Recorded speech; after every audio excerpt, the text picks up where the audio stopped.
Kisah Harut dan Marut ini dimulai dari kisah Nabiullah Sulaiman alaihi salatu wassalam. Jadi sebelum Nabi Sulaiman alaihi salatu wassalam diutus menjadi nabi dan rasul, syayatin al-jin ini mereka senantiasa naik ke langit. Kita tahu bahwa Allah Subhanahu wa taala ketika mewahyukan wahyunya, maka yang pertama kali mendengar wahyunya adalah Jibril alaihi salatu wassalam. Jadi ketika Allah Subhanahu wa taala hendak menurunkan wahyu, maka suara wahyunya itu seperti rantai yang bersuara gemerincing yang seolah-olah dipukulkan di batu, dan itu membuat seluruh malaikat langit pingsan. Maka yang pertama bangunlah Jibril alaihi salatu wassalam. Maka Allah Subhanahu wa taala mewahyukan kepada Jibril wahyu yang akan terjadi di permukaan bumi. Ini menunjukkan bahwa Jibril lah yang berhak mendapatkan wahyu. Sebab kalau seluruh malaikat mendengarnya, maka apa keistimewaan Jibril daripada seluruh malaikat? Tidak ada istimewanya. Maka hanya Jibril yang mendengar. Setelah Allah Subhanahu wa taala kemudian mewahyukan kepada Jibril, dan selesai mewahyukan kepada Jibril, barulah kemudian seluruh malaikat terbangun dari pingsannya. Dan mereka bertanya kepada Jibril, "Madza qala rabbukum ya Jibril?" Apa yang difirmankan kepadamu wahai Jibril dari Rabbmu? Maka Jibril pun menceritakan apa yang diperintahkan Allah kepada dirinya. Maka semuanya mengatakan qalul haq, qalul haq, qalul haq. Artinya yang diwahyukan adalah semuanya kebenaran. Lah ketika Jibril ini mewahyukan kepada malaikat-malaikat yang lain, memberikan wahyu Allah kepada malaikat-malaikat yang lain, syaitan, jin itu mereka naik ke langit. Ya, mereka itu naik ke langit sampai di maqaidas sam', ada tempat-tempat pos-pos mereka. Ya, ada pos-pos mereka, tempat mereka mencuri dengar apa yang dibicarakan Jibril dengan seluruh malaikat yang akan terjadi di permukaan bumi. Ya.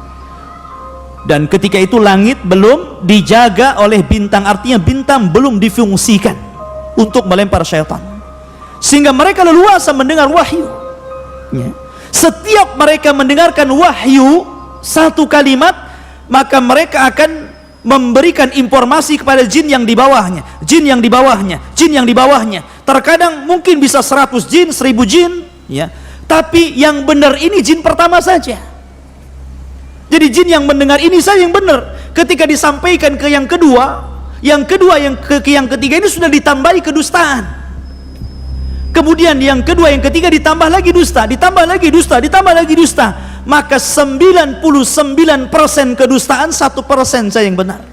Jadi kalau seandainya jin itu naik sampai 1000 jin, ya, bertingkat-tingkat sampai ke atas, berarti satu yang benar, 999 itu dusta. Atau kalau mungkin 100, berarti satu yang benar, 99 dusta.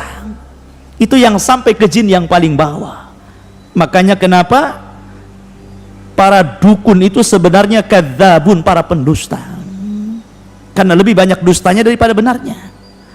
Maka sampai jin yang bawah, maka mereka akan mencari para kuhan, mencari para dukun paranormal untuk memberikan kepada mereka kabar tentang gaib menurut manusia.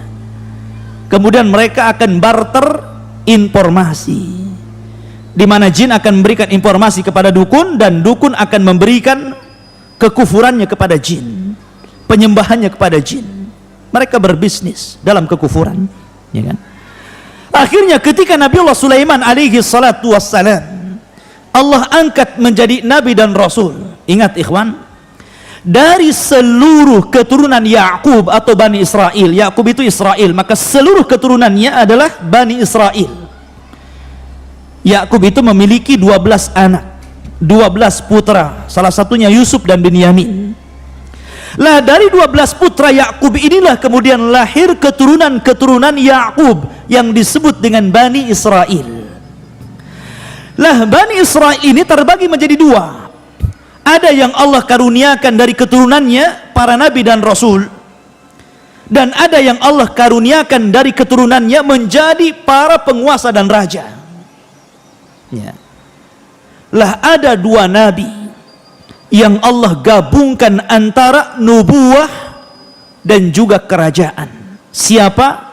Pertama Nabi Daud alaihi salatu wassalam. Allah gabungkan bukan hanya sebagai nabi, tapi dia juga sebagai raja. Padahal sebelumnya kalau raja-raja saja, kalau nabi, nabi saja ya. Tapi Daud Allah gabungkan dua kenikmatan, nabi dan juga raja ya. Kemudian setelah Daud meninggal dunia, warisan ini diberikan kepada ibnu Daud, Sulaiman alaihi salatu wassalam. Allah gabungkan juga dua kekuasaan ini, jadi nabi dan juga jadi raja. Bahkan dia raja dari seluruh para raja di zamannya. Makanya sering saya katakan bahwa di dunia ini yang pernah berkuasa, menguasai dunia secara jumlah hanya ada 4, yang 2 mukmin dan 2 kafir. Yang satu Nabi Sulaiman, dia menguasai dunia, dia mukmin. Kemudian yang kedua Dzulqarnain, dia menguasai dunia dan dia mukmin. Kemudian yang 2 kafir, pertama Raja Namrud, yang ketiga, yang keempat Bukhtun Nasr, yang telah menyerbu negeri Palestina dan memperbudak bangsa Yahudi ya. Ada yang mengatakan, ikhwatu fiddin yang dimuliakan Allah Azza wa Jalla, jadi ketika Sulaiman ini Allah berikan mukjizat bahwa dia diberikan seluruh kekuasaan yang ada di alam semesta, maksud di alam bumi ini, dia bisa menaklukkan seluruh binatang, dia bisa menaklukkan manusia dan juga jin, semua tunduk kepada Sulaiman. Makanya dia berdoa kepada Allah, Rabbi habli, ya Allah berikan kepadaku mulkun la yambagi ahadun ba'di, begitu ya. Jadi ya Allah berikan kepadaku satu kerajaan yang kerajaan ini tidak bisa dimiliki siapapun setelahku, karena dia bisa menguasai semuanya ya kan? Dia bisa menguasai manusia, dia bisa menguasai jin, dan dia bisa menguasai seluruh hewan-hewan. Bayangkan, Anda bisa bayang pasukan Sulaiman ini ya kan? Dia memiliki pasukan yang sangat kuat karena jin takluk kepada Sulaiman ya. Lah ketika itu ikhwatu fiddin yang dimuliakan Allah Azza wa Jalla, Sulaiman ini punya katib, tukang catat ya kan. Setiap dan tukang catatnya Sulaiman, sekretarisnya Sulaiman ini menulis segala sesuatu yang diperintahkan Sulaiman, yang dirahasiakan Sulaiman, baik tentang nama-nama Allah yang azam, baik tentang rahasia jin, baik tentang rahasia binatang ataupun manusia. Dan yang tahu hanya Sulaiman dan tukang catatnya ini. Setelah Sulaiman alaihi salatu wassalam, Allah takdirkan mendekati kematiannya. Maka kemudian Sulaiman akhirnya menyimpan catatan sekretarisnya itu di bawah singgasananya, di sebuah kotak, dan diletakkan di bawah kursinya. Dan ketika itu Sulaiman alaihi salatu wassalam sempat mengatakan kepada seluruh jin dan manusia, man iqtaraba fi hadas sunduk minal jin sayastarih, barang siapa yang mendekati kotak yang berisi tulisan-tulisan yang berharga ini, kalau dia dari kalangan jin maka dia terbakar ya kan. Akan tetapi man iqtaraba minal insi bi kalimatin yaz'am fiha anna ahadan ghairallah ya ya'riful ghaiba fasa'aqtuluhu, tapi barang siapa yang kemudian didekati oleh manusia, kemudian setelah dia membaca di antara kalimat-kalimat yang tercatat itu, kemudian dia mengaku mengetahui yang gaib, maka saya akan bunuh dia. Akhirnya tidak ada yang mendekati dari kalangan jin ataupun manusia akan kotak itu. Maka ketika Sulaiman meninggal dunia dan tidak ada yang tahu meninggalnya, bagaimana tidak ikhwatul fiddin? Tidak ada yang tahu, bahkan jin tidak tahu Sulaiman mati.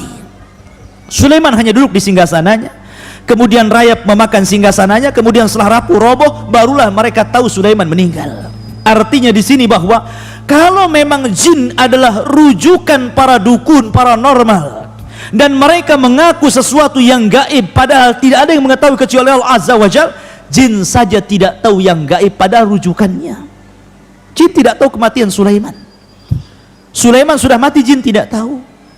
Macam mana kemudian para dukun mengetahui hal-hal yang gaib sementara rujukannya tidak tahu yang gaib? Ma'asyiral muslimin rahimani wa maka setelah Sulaiman meninggal dunia, kemudian generasi yang mentauhidkan Allah Azza wa Jalla sudah mulai punah. Datanglah generasi berikutnya yang mereka sudah terpengaruh akidahnya. Akhirnya kemudian syaitan datang kepada kaum Babil, kaumnya Sulaiman alaihi salatu wasallam, menjelma menjadi seorang manusia yang sangat saleh. Ketika itu di Babil ini ada seseorang yang bernama Harut dan Marut. Karena solehnya sehingga seolah-olah dia malaikat. Makanya Allah Subhanahu wa taala mengatakan, "Wa ma unzila 'alal malakaini bi Babil Harut wa Marut." Dan apa yang diturunkan kepada dua malaikat di Babil, yakni Harut dan Marut. Artinya Harut dan Marut itu bukan malaikat, tapi seolah-olah malaikat karena dia saleh. Ada juga ahli tafsir mengatakan bahwa dia adalah syaitan. Harut dan Marut ini syaitan, ya, berpura-pura menjadi malaikat, sehingga dikatakan dua malaikat. Walaupun pendapat yang rajih, yang masyhur, yang mendekati kepada kebenaran, wallahu alam, bahwa Harut dan Marut adalah minal bashar. Dia adalah manusia sama dengan kita. Karena kesolehannya orang menganggap apa? Dia malaikat. Akhirnya kemudian syaitan ini mendatangi Harut dan Marut. Kemudian syaitan mengatakan kepada Harut dan Marut, ya, kata syaitan kepada Harut dan Marut mengatakan, "Aturiduna, maukah kalian an adullakum ala mulkin la yanfad?" Maukah kalian berdua aku tunjukkan kepada sebuah kerajaan sebagaimana engkau melihat bagaimana Sulaiman bisa menaklukkan semua yang ada di bumi ini, baik jinnya, binatangnya, manusianya, maka aku pun akan menunjukkan kepada apa yang dimiliki Sulaiman. Maka akhirnya Harut dan Marut ini diuji oleh Allah Azza wa Jalla. Akhirnya nurut kepada syaitan ini. Kemudian kata syaitan ini, bongkarlah di bawah kursi ini ada sunduk, ada kotak. Di situ ada buku yang mempelajari tentang ilmu-ilmu yang dipelajari Sulaiman. Maka kemudian Harut dan Marut mengatakan, "Kenapa engkau tidak ambil saja buku itu dan kau pelajari sendiri?" Syaitan ketakutan. Kenapa? Karena janji Sulaiman mengatakan, barang siapa yang mendekati sunduk ini dan dia adalah jin dan syaitan, maka terbakar dia. Gak berani, ya kan? Gak berani dia. Akhirnya menyuruh Harut dan Marut menggalinya. Dan setelah dibongkar kursinya, ternyata dia mendapatkan satu kotak dan berisi catatan ilmu Sulaiman tentang sihir, menaklukkan jin, menaklukkan binatang, dan begitu seterusnya. Akhirnya kemudian keduanya mempelajari catatan Sulaiman itu. Dan setelah mempelajari, akhirnya dia pun memiliki ilmu sihir. Dan dikenal oleh orang-orang, kalau antum ingin belajar sihir, datanglah kepada Harut dan Marut. Itu guru sihir yang paling unggul di zaman itu, ya kan? Maka semua orang berbondong-bondong kepada Harut dan Marut, karena di zaman itu ikhwatul fiddin, orang-orang Yahudi itu terkenal tukang main sihir, karena sihir itu berasal dari mereka. Makanya siapa yang menyihir Nabi coba? Yahudi. Labid bin Asam, seorang Yahudi yang menyihir Nabi. Nabi disihir, diambil sisirnya Nabi, Mishtah dan rambutnya Nabi serta sisir yang biasa bersisir Nabi diambil oleh Labid bin Asam, kemudian dijadikan buhul untuk menyihir Nabi, dan berhasil, ya kan? Karena sihir itu pasti ada buhulnya. Min syarri naffatha tifil uqad. Uqad itu artinya buhul. Setiap sihir itu ada buhulnya, ya. Maka kemudian, dan buhul itu biasanya diambil dari orang yang akan disihir, entah pakaiannya, entah mungkin rambutnya, entah kukunya, pokoknya dari badan si tukang sihir itu yang akan disihir tadi. Maka akhirnya kemudian diambillah rambut dan sisir Nabi SAW, kemudian dimantra-mantrai oleh Labid bin Asam Yahudi ini, kemudian diletakkan dalam sumur. Bayangkan, buhulnya diletakkan dalam sumur. Akhirnya Nabi terkena sihir, sehingga dia terhayalkan dia sudah menggauli istrinya, padahal tidak. Seolah-olah dia telah menggauli istrinya, padahal nggak menggaulinya. Tapi ikhwatu fiddin, akidah ahli sunnah bahwa karena ada orang yang berusaha melemahkan hadis ini. Hadis ini berusaha dilemahkan, ya kan, oleh sebagian orang-orang yang tidak suka dengan sunnah. Mereka mengatakan tidak mungkin Rasul kena sihir. Bukankah Rasul maksum? Bukankah Rasul terjaga? Ikhwan, ya. Tidak ada kaitan Rasul kena sihir dengan kemaksuman Rasul. Tidak ada kaitannya. Justru sebenarnya ini menguatkan bahwa Nabi kita Muhammad sallallahu alaihi wasallam itu abduhu wa rasuluhu. Dia adalah hamba. Makan seperti kita, minum seperti kita, tidur seperti kita, dan terkena sihir seperti kita terkena sihir. Ya. Tidak ada kaitan antara maksum dengan sihir. Karena Allah Subhanahu wa taala berfirman, "Ya ayyuhar rusul, balligh ma unzila ilaika, fa illam taf'al fama ballaghta risalatah, wallahu ya'simuka minan nar." Wallahu ya'simuka minan nar. Allah yang memberikan kemaksuman kamu di hadapan manusia. Ya. Tidak ada kaitan antara maksum dengan kena sihir. Ya. Dan ini justru memperkuat bahwa Rasul kita manusia, bukan malaikat yang tidak bisa terkena sihir. Ya. Ma'asyiral muslimin rahimani wa rahimakumullah, maka Jibril kemudian turun kepada Rasul sallallahu alaihi wasallam atau malaikat yang lainnya, kemudian meruqyah Rasul sallallahu alaihi wasallam. Akhirnya turunlah surat yang dikenal dengan Mu'awwidzatain, Qul a'udzu birabbin nas dan Qul a'udzu birabbil falak. Dengan kedua ayat ini malaikat meruqyah Rasul. Akhirnya ketahuan buhulnya di sumur tadi. Siapa yang menyihir Rasul? Yahudi. Ya. Makanya kenapa haddus sahir qatal? Kata Nabi SAW, balasan dalam Islam bagi para pelaku sihir dipenggal, dzarbatu bisayf, dipenggal lehernya. Makanya Umar pernah memenggal tukang sihir, Hafsah pernah memenggal tukang sihir. Apakah perlu dimintai tobat? Kata para ulama, ada yang mengatakan perlu dimintai tobat selama 3 hari. Kalau dia bertobat maka diampuni, kalau tidak maka dipenggal. Tapi pendapat yang rajih, yang kuat, tidak perlu dimintai tobat, langsung dipenggal lehernya. Itu pendapat yang kuat.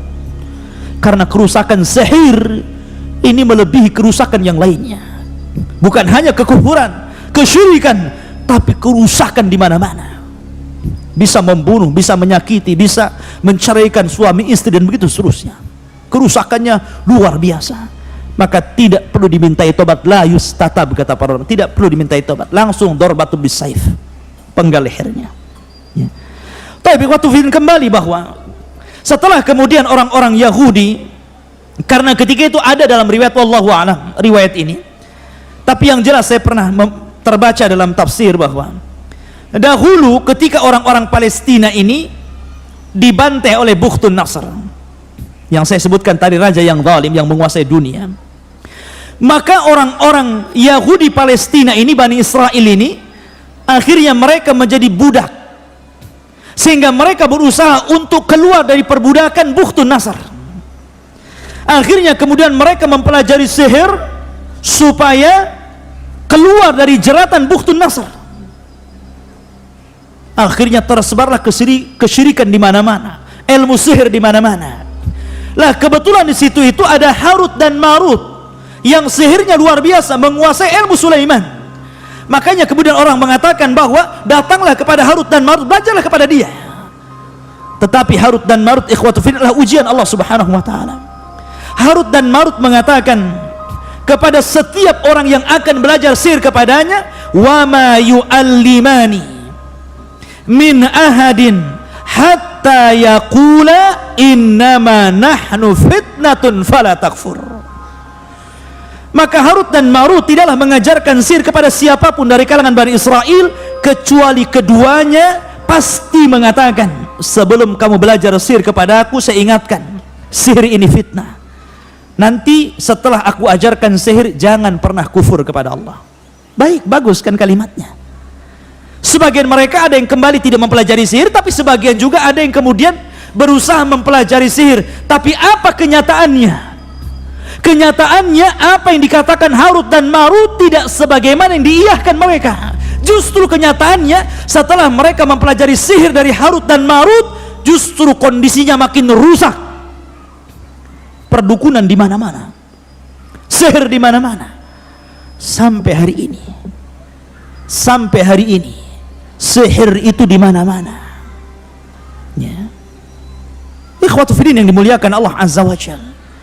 Barulah ikhwatu fiddin zaman terus berjalan, maka Allah Subhanahu wa taala setelah mengutus Nabi kita Muhammad sallallahu alaihi wasallam, barulah Allah memfungsikan bintang di situ. Bayangkan zaman Nabi Sulaiman sampai ke zaman Rasul itu ribuan tahun, ikhwan. Bukan puluhan tahun, bukan ratusan tahun, ribuan tahun. Baru Allah Subhanahu wa taala yahrusus sama, menjaga langit dari syaitanir rajim. Dengan cara apa? Memfungsikan bintang. Sehingga ketika itu ikhwatu fiddin, syaitan tidak bisa naik lagi ke langit.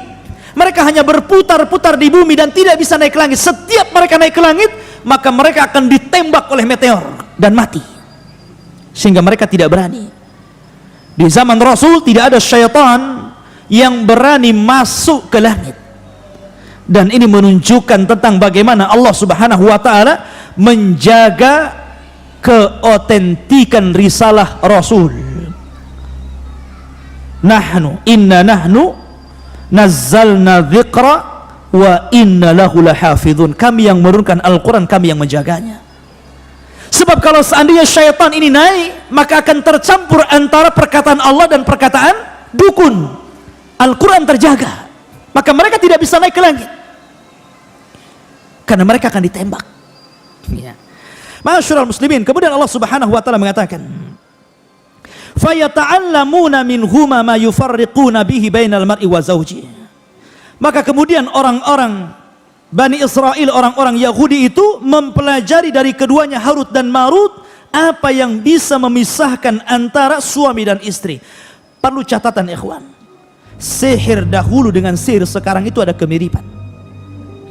Sihir yang banyak di masyarakat kita dan juga di masyarakat dahulu sebelum Islam itu berkisar di antara dua sihir. Yang pertama as-sarfu dan yang kedua al-atfu. Itu yang banyak sihir. Pertama as-sarfu, yakni memalingkan suami istri suruh bercerai. Terkadang ada suami yang kena sihir melihat istrinya tidak suka, malas untuk melakukan hubungan dengan istri padahal hubungan itu syar'i, ya kan? Malas untuk mendekati istrinya, atau mungkin sebaliknya, akhirnya ujung-ujungnya cerai. Atau yang kedua al-atfu, sebaliknya, ya. Sebaliknya menanamkan kecintaan kepada keduanya, atau menanamkan kecintaan kepada wanita orang, atau bahasa kita mungkin ilmu pelet begitu ya, supaya orang dekat dengan dia. Dan ghalibus sihri hakada, umumnya sihir seperti itu. Namun ada juga sihir yang ganas yang sampai membunuh, ikhwan.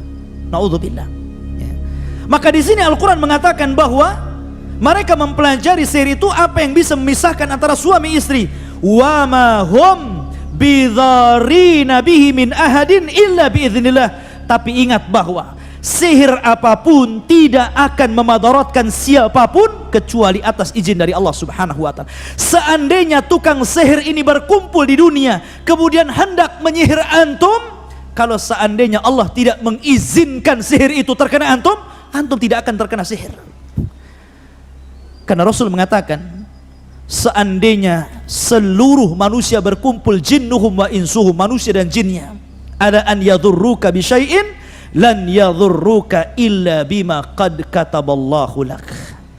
Tidak akan sampai madarat itu kepadamu kecuali memang madarat itu sudah ditetapkan di Lauhil Mahfuz. Ya. Kemudian wa yata'allamuna ma yadurruhum wa la yanfa'uhum, dan mereka mempelajari apa yang memadaratkan mereka dan tidak bermanfaat. Sihir itu tidak ada manfaatnya sedikit pun, bahkan akan mengantarkan kepada kekufuran. Sihir itu tidak manfaat, ikhwan. Maka jangan pernah mempelajari sihir. Jangan pernah, ya. Kemudian walaqad alimu laman ishtarahu ma lahu fil akhirati min khalaq wala bi'sa ma syara bihi anfusahum law kanu ya'lamun. Dan sungguh mereka sudah tahu barang siapa membeli menggunakan sihir itu niscaya tidak akan mendapatkan keuntungan di akhirat. Dan sungguh sangatlah buruk perbuatan mereka yang menjual dirinya dengan sihir sekiranya mereka mengetahuinya. Walau annahum amanu wattaqau lamathubatun min indillahi khairun law kanu ya'lamun. Dan jika mereka beriman dan bertakwa, pahala dari Allah pasti lebih baik sekiranya mereka mengetahui. Subhanakallah bihamdika asyhadu an la ilaha illa anta astaghfiruka wa atubu ilaik. Allahu ta'ala alam. Assalamualaikum warahmatullahi wabarakatuh.